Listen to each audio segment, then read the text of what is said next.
Hi, Garland Nixon here, to talk a little bit about the issue going on in law enforcement, but particularly the narrative that's going on regarding police violence and how it's to be addressed and basically what the problem is. So for those of you who don't know, I was in law enforcement for well over 20 years. I retired as a major. I was a commander, you name it, commander of the training division, commander of investigations, aviation, communication. I could go on and on, recruiting. And so I've had a lot of background in law enforcement. I was named to the governor's Homeland Security Review Board under Governor Bob Early way back in Maryland. So I got a lot of experience in law enforcement. I'm also on the board for the American Civil Liberties Union, of both the board for the state of Maryland and the national board. So let's talk a little bit about it, talk about a little bit of my perspective. We have to change part of the discussion because it is hurting our ability to address the problem. And here's the issue. The discussion comes from an attempt to protect the institution of law enforcement. And as all institutions do, they protect themselves first. They'll throw the people at the bottom to the wolves. So let me tell you how it works. Do you recall when there was the infamous Abu Ghraib abuse incident during the Iraq War? What happened? There were a bunch of soldiers that were abusing some prisoners, and when it came to the attention of the Bush administration, what did they say? A few bad apples, right? That's what you heard. At the bottom, few bad apples. Now, what do we hear today? When we see broadly throughout the United States abuse of violence as a result of law enforcement actions.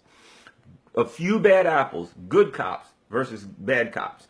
I'm going to explain first what that few bad apples alleged defense is all about, and then we'll talk about how we need to address it and why it's important to. Number one, when an institution feels attacked, they first defend the institution in a broad sense. So the first defense is going to be, there's nothing wrong with the institution. There are no institutional problems. There are no structural problems. The only thing that needs to do is we need to address some people at the bottom making bad decisions. So how do you do that? You say there's a few people at the bottom making bad decisions. See, a few bad apples means there's no problem in the institution. We don't need any structural changes. There's nothing major. The people who are in charge of the institution, the people who run things, the people at the top are not to blame. It's the people at the bottom who are to blame. They're making bad. And let's take it a little further to discuss the absurdity of that few bad apples argument, right? The bad apples, or it goes to bad cops and good cops. You'll hear the discussion. People who are educated, who are supposed to have some sense and knowledge, will say bad cops, good cops. So what does that mean? It comes from the old Manichaean perspective that in our entire universe, there are two things. There's pure good and there's pure evil, and the two are fighting each other. So now we must put every person into the category of either pure good or pure evil, right? You're one of the two. You couldn't be anything in between. It's like all of the movies that we watch. Turn on all the Marvel action movies, right? Turn on all of the movies in America. And what do you see? You're going to see a hero and you're going to see a villain. Now, in the old movies, you knew the hero. He had on a black hat, black six-shooter, drove a black horse, right? With and certainly there's some imagery there we could get into. But the bottom line was, in the movies, in American mythology, the hero is clearly defined as good all the time, and the villain is clearly defined as bad all the time. Okay? But if we go back to, say, Carl Jung, if we go to some of the psychiatrists, if you even go to scripture in most religions, all religions, Eastern and Western religions, you'll always find that the description of mankind as being both good and evil is there, right? We as human beings have the potential to do very good things, and we have the potential to do very bad things. But in American mythology, that doesn't exist. You have heroes and villains, and that transfers over into law enforcement. And what do they say? We need to get rid of the good cops, the bad cops, and keep the good cops. As if there are cops that are just good guys. They walk around, they got a sign that says, I'm a hero and I do heroic things. And now there's another group of cops that are just evil guys. They're the Lex Luthor of cops. You know, they're the Doc Octopus in Spider-Man of cops. They run around and they just do evil because, let's face it, that's what evil does, right? It's an absurd argument. Good cops, bad cops. See, if it was a valid argument, all you would need to do would be to get rid of the bad cops, and the only thing you'd have left is good cops. Well, then that should have been done long ago. And what we find is, in American mythology, that's what I'm going to call our culture. We have myths in our culture. In American mythology, all cops are good cops. Because even when you see a police officer that's been involved in some heinous act and they look into his past, what do they say? Well, we looked into his past and for the most part he's done wonderful things and all the guys love him and he's always been good. So we find that even the cops that do things that are interpreted as evil, when you look at their history, they were allegedly good cops, and you talk to all their buddies and they say, well, I don't understand why he would do such a thing. He was a good guy. That's looking through the lens of good guys and bad guys. And people who mean well fall into that vernacular. Oh, well, there's good guys. We got to get rid of the bad cops. There's recently, there's an article in Maryland that some legislators were discussing. We've got to support the good cops and punish or stop the bad cops. There's no good cops and bad cops. There's no good people and bad people. There are people who are involved in things that they shouldn't be involved in, who do very bad things. But most people, by and large, have the propensity, have the ability to do very good things and very bad things. And when you recognize that you as a human being have the ability to do both good and bad things, you're less likely to do the bad ones. When you realize that you as a human being have the ability to do really, really evil things, you're less likely to do them. But as long as you simply say, I'm a good guy, I couldn't do evil things, then the things that you do that are evil will be justified as good. So let me get back to it. I'm going all around this thing. We, as people who are concerned with the issue of police violence, must challenge the conversation of good cops and bad cops and good apples and bad apples. We must recognize that the reason that law enforcement uses that, the institution of law enforcement uses that, and the reason that the political institutions, our legislators, our Congress, etc., the reason that all these people do that, even the media, the reason they all do that is because that is the quickest, easiest, most effective way to defend an institution. You know, think about this. Let's just say any corporation, right? A corporation is involved in something that screws everything up for their stockholders. They make big errors. They lose all their money. You go over there and you say, I want to talk to, I want to talk to the CEO. And he says, well, it's just a few bad decisions made by the janitors. The guy that works downstairs mopping the floor, he's made some bad decisions. Would you buy that? Who'd buy that? Nobody would, because they'd say this corporation is a large institution, and the people at the top are the ones who make the policy decisions, and those are the ones who decide whether or not, or decide the course of the organization.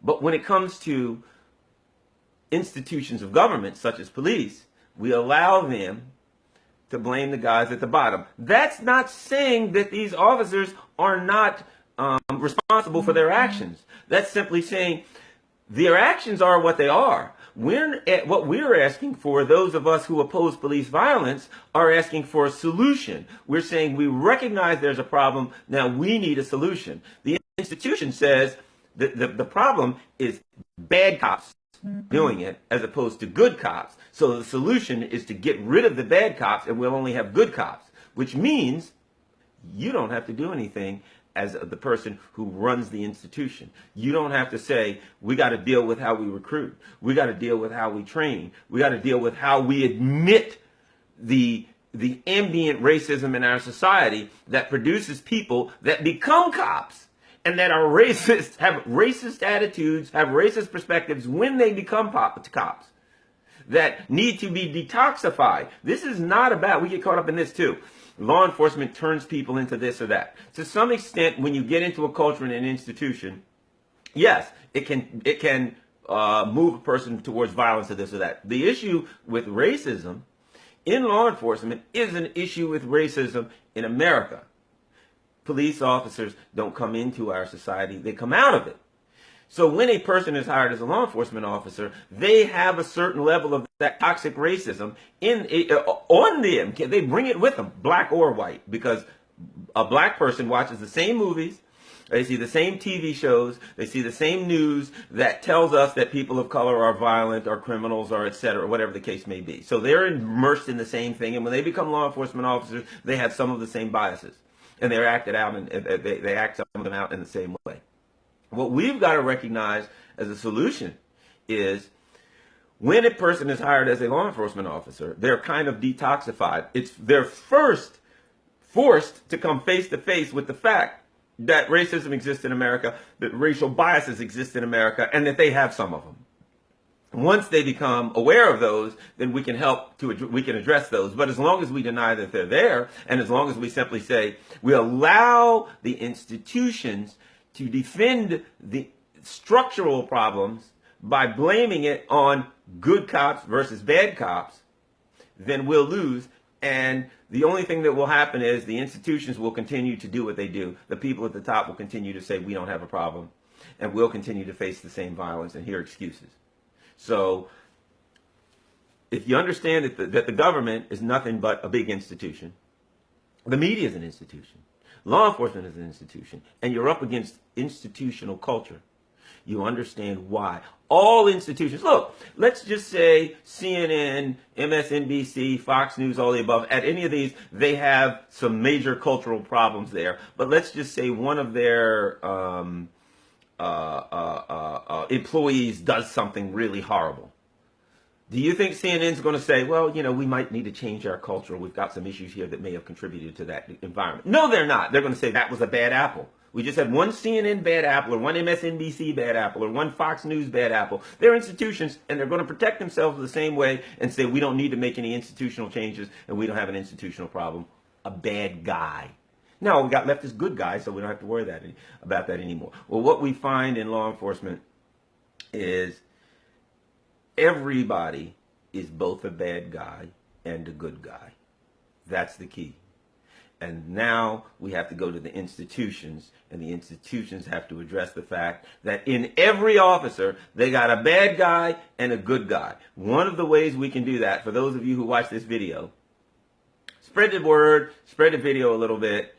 We've got to challenge. No more good cops versus bad cops. No more good guys and bad guys, good apples and bad apples. Challenge that and say, no, I will not accept that argument that institutions are without fault, that just the officers are either good or bad, and we just got to weed out the bad ones. Don't accept it anymore. And when you hear that argument, challenge people on it and let them know this is not an action movie. This is not some Marvel superhero movie with villains and heroes. We're human beings, and every one of them has the capacity for good and evil. And if we get away from, let's get away from this a bit more before I close. Let's not even call it good or evil. How about if we don't use those terms? How about if we say a person in law enforcement is responsible for their actions, whatever they are? So there's not good cops and bad cops, and there's not good actions and evil actions. They're just legal actions and illegal actions. Okay? If an officer is allegedly defending his life, then they must go by the standards of Tennessee versus Garner.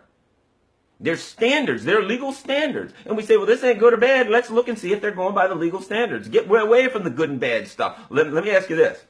We've been having this good cops versus bad cops and good apples versus bad apples discussion for many, many years. Has it worked? Have we gotten anywhere with it? Absolutely not. So I say we lose the good cops and bad cops discussion, and we move to everyone, including law enforcement officers, are responsible for their actions. Did they act within the standards of the law? The law for a police officer, the use of force, what I taught when I was in the academy was basically if somebody hits you with a chicken feather, you can hit them with a turkey feather. You can only use the amount of force necessary for the arrest and no more. Now, you can, I would advise you to Google Tennessee versus Garner and do some research into what that says. But basically, an officer has to believe that their life is in danger, or someone else's life is in danger. And there's some other things going on with fleeing felons that are immediate danger to the community and things of that nature. But in most of these instances, we're not looking at that. We're looking at people that don't even have a weapon. So you can research Tennessee versus Garner on your own. I'm simply saying, let's start holding the officer to legal standards. Let's start asking for the law to be upheld, and let's kill, bad metaphor, but you know what I'm saying, let's kill the noise about good guys, good apples, bad apples, heroes, villains. This isn't about fruit. This is about people losing their lives. My name is Garland Nixon. I'm on WPFW 89.3 FM in Washington, D.C. every Friday from 6 to 7 p.m. Email is garlandin@gmail.com. Twitter @GarlandNixon. Thank you very much. Peace. I'm out.